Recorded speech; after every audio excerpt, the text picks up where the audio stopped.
Good morning, my brothers. It is still morning because it's only 11 o'clock here.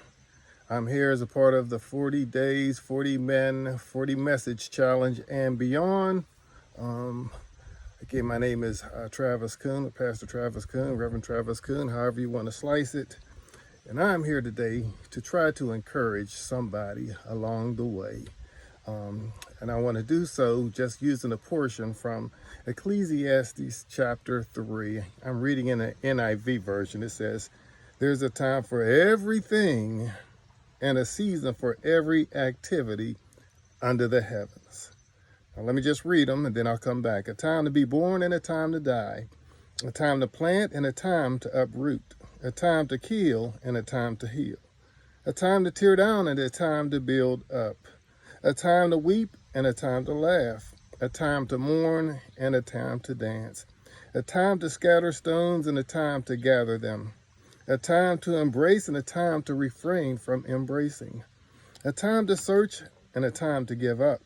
A time to keep and a time to throw away. A time to tear and a time to mend. A time to be silent and a time to speak. A time to love and a time to hate. A time for war and a time for peace. I'm going to stop there just for this moment because I only got a few minutes.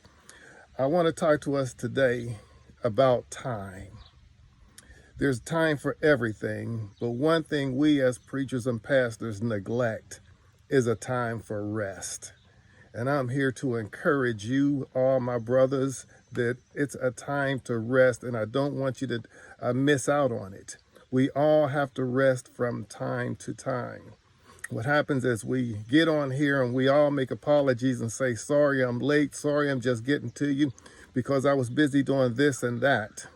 What am I saying? Sometimes we get so bogged down doing things, we don't rest. I'm here to encourage us to take the time to rest. Take the time to reflect. Take the time to unplug and unwind. Take the time now before the time takes us. As brothers, again, we don't live as long as women because women rest. Well, I kind of take that back. Women make time, put it that way. They work just like we do. They come home from work, they cook, they clean, they go nonstop. But what saves them and what sets them apart from us is in everything that they're doing, they take the time to talk to one another. And there's healing in talking. And we as brothers don't talk enough. And by not talking, we allow things to build up in us. And by things building up in us, it takes away from us. Women have mastered that. They will talk to us even though we don't listen like we should. They will call their mom, they will call their girlfriend, they will call somebody and talk about whatever it is that's bothering them. In other words, they're getting it off of their chest. And as they get it off of their chest, they then feel light again. Whereas we don't say anything, we hold it all in and we say, we men, we can handle it ourselves. We've got to take some time to ourselves and take some time to learn to talk to one another. And again, with this group being a group of brothers encouraging brothers, we've got to be able to encourage one another.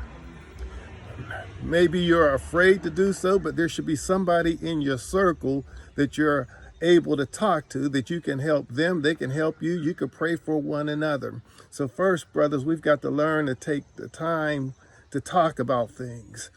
All of us pastors have gone through the same things. We're dealing with the same type of problems, some bigger than others, but we're all dealing with the same thing. We've got to learn to talk about things as well as pray about things. Again, women live longer than us because they get it off of their chest.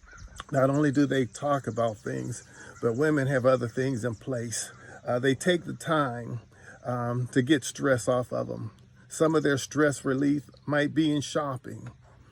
Maybe you're not a shopper. Maybe you could get the stress off of you by going to the gym and working out. We've got to take time to take care of ourselves. And by taking care of ourselves, again, we can live longer. Take some stress off of ourselves by working out. Take stress off of ourselves by taking walks, getting out in nature. being able to just do the small things, to unplug and to get away from things and to get away from people sometimes and just take time to ourselves. Women shop, women go to the place and take care of themselves. They get manicures and pedicures and get their hair done and their eyebrows done, and they do all of that stuff. And that's a part of their stress release also, because it makes them feel better, because they look better, because they're taking care of themselves. Next time your wife or your girlfriend goes out to get a manicure, go with her, get a pedicure. There's nothing wrong with it. It's taking time away from your schedule and taking time with your wife or with your girlfriend or whoever she might be. Take the time and relax, refresh. Take the time also on your busy schedules. On our jobs, sometimes we have appointments set up all through the day, and sometimes you've got to take 5 minutes or even an hour out of that day just so you can reflect and be okay. Don't be afraid to take some time out of the day for yourselves. You can't do everything all the time. You have to rest.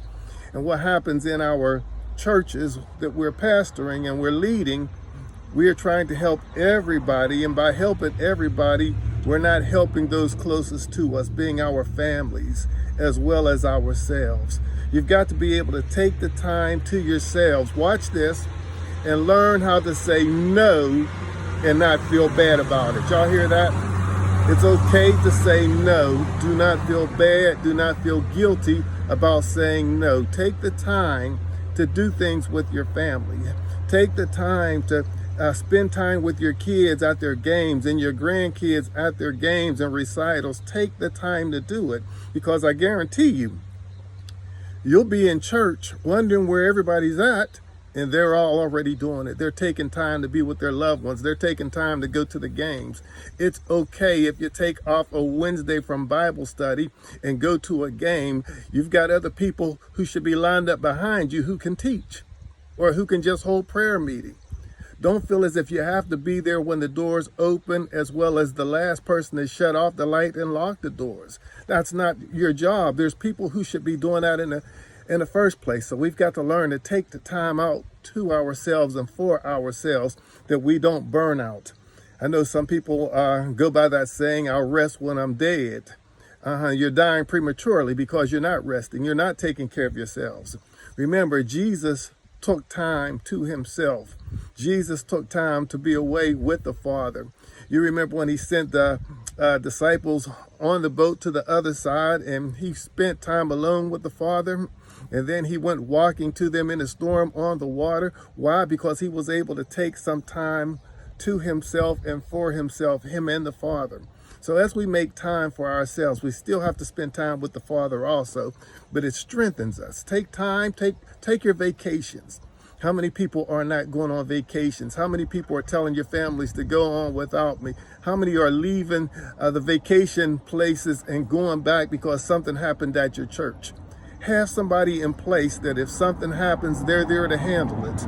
On our jobs, when we go on vacation, we send emails out to everybody letting them know, I won't be here for the week. If you need something, contact this person. We've got to be able to do the same thing in our churches.